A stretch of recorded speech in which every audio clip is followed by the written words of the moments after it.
I'm Mint Salad and I saw Scooby Doo, Where Are You? Episode 5, Decoy for a Dognapper. It's produced by Hanna-Barbera. Oh boy, you guys, this episode is a doozy, and I really want to get into why. So if you haven't seen this episode, I will spoil it for you. The episode starts, we're seeing Scooby Doo and gang, hanging out. But oh no, there's some dog napping. Some show dogs are being kidnapped, and in order to get the show dogs, there's a convoluted plan.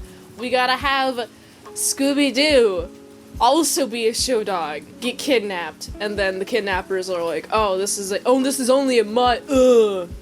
Also, the reason why I talk about this episode being so weird, though, is that there's some Indian ghosts. I say Indian, Native American, I think is probably more proper. But there's just the ghosts of them just like yodeling, or something like that. Something like that. And it's not tasteful.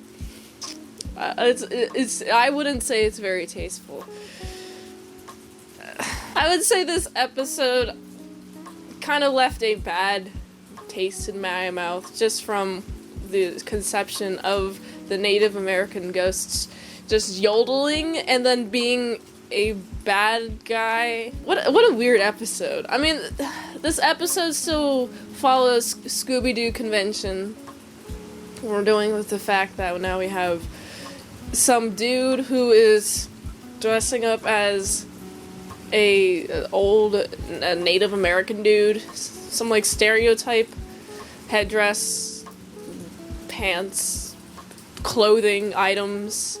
Yeah, the stereotypes like that. But like when he's eventually unmasked, he's in a person. He's just like, I did it to have this whole plan to steal dogs, to have a show so I can have lots of money.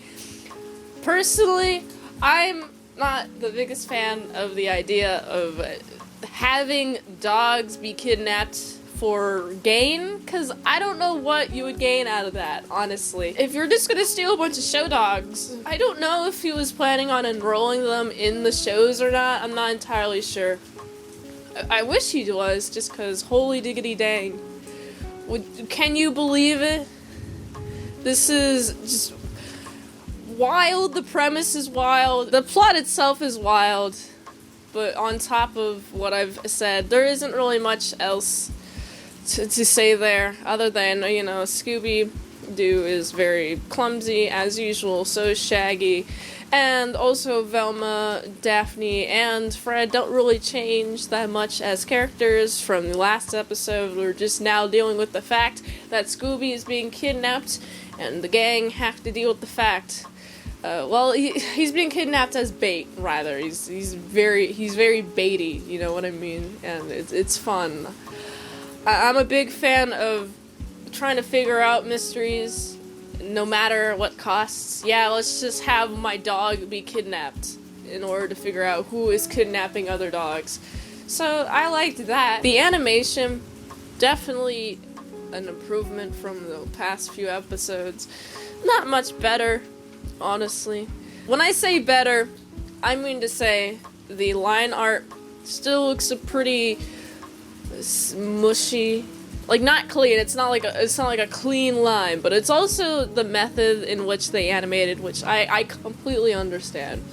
But also the colors, again, a lot of the in-between cells, it's just the color is like outside of the lines, or maybe not fully colored all the way. There's some animation tricks that they're still using. Like, for example, we have, Scooby's going to be very slapsticky. He's going to stick himself everywhere, and he's going to go off of the frame, and then the camera is going to shake, and all you gotta do is animate the camera shake. You don't have to animate the camera shake or have to draw another panel, like, by hand, which is honestly, it's fine. I like it. I'm actually really curious as to how they do the transparent kind of effect. I'm not completely familiar with traditional animation, so I wouldn't know how they would do that practically. But the fact that they did, I quite enjoyed. Even though they have the distasteful Native American ghost who shrieks a lot as some sort of stereotype. The fact that it's the way that it is like almost semi like transparent is pretty good. I'm a big fan. I'd definitely like to see more Scooby Doos where that is the case. Also, we get to see the Scooby Gang is in high contrast to their environment, which is to say that they're visually distinct and I will remember them. And so will the rest of America, it seems like, because Scooby Doo still exists, and this show existed in the 60s. I mean, I really don't think any show from, say, like Cartoon Network or any other like animation studio would have a Scooby Doo level quality being released now, unless it was like very intentional. I just see the Scooby Doo animation was not prioritized compared to the massive amount of music and sound effects that they have playing the entire time. I'm just listening to see if there's any silences in any of the Scooby Doos, and there are not. There's a lot of stuff like as sound effects, stuff like that. It's quite entertaining. It keeps me engaged the entire time.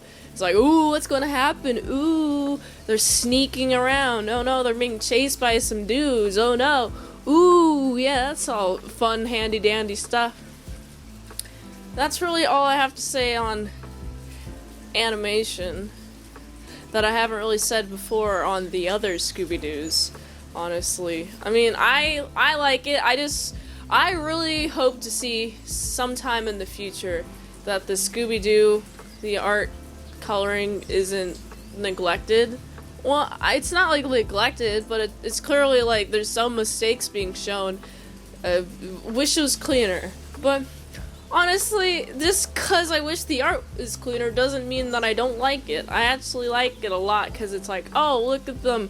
Look at these art things. The color is not inside the lines. Oh, that's actually fun. That's actually really great that I know that standards are set by those who start them, like Scooby Doo. There's other shows that existed. I don't know much about Scooby Doo, but it is a cultural phenomenon, and it has to be for a reason. So honestly, this Scooby Doo show made me reflect, and this episode especially made me reflect on what certain parts of culture I like and don't like, and I really have to mention the Native American ghost yodeling guy who's on his horse and is just attacking the Scooby Gang. That part's not really my favorite, but otherwise I like the dog napping part, trying to take them dogs. And honestly, I would like to pet those dogs. I think those dogs need a lot of petting everywhere. So because of the pettiness factor of the dogs that are being napped, I'm going to rate this episode a solid 6 out of 10. If you like this review, be sure to like, comment, subscribe, and share this video with everyone you know. The ultimate goal of this channel is for me to become an expert movie reviewer. So if I haven't reviewed it on the channel, there's a chance I haven't even seen it at all. You can request a movie in the comments below. You can fast track that request at patreon.com/ASAPresents for $20 a month for one movie review per 1 month, or $3 a month for some daily vlogs, all at patreon.com/ASAPresents. And if you'd like to help support the daily grindiness of these movie reviews, you can go to the link tree right here. It really helps with the daily grindy of all the dailiness of the movie reviews. So go here, and until next time, I'm in Salad Saw. I'll see you later, my salad croutons and bacon bits.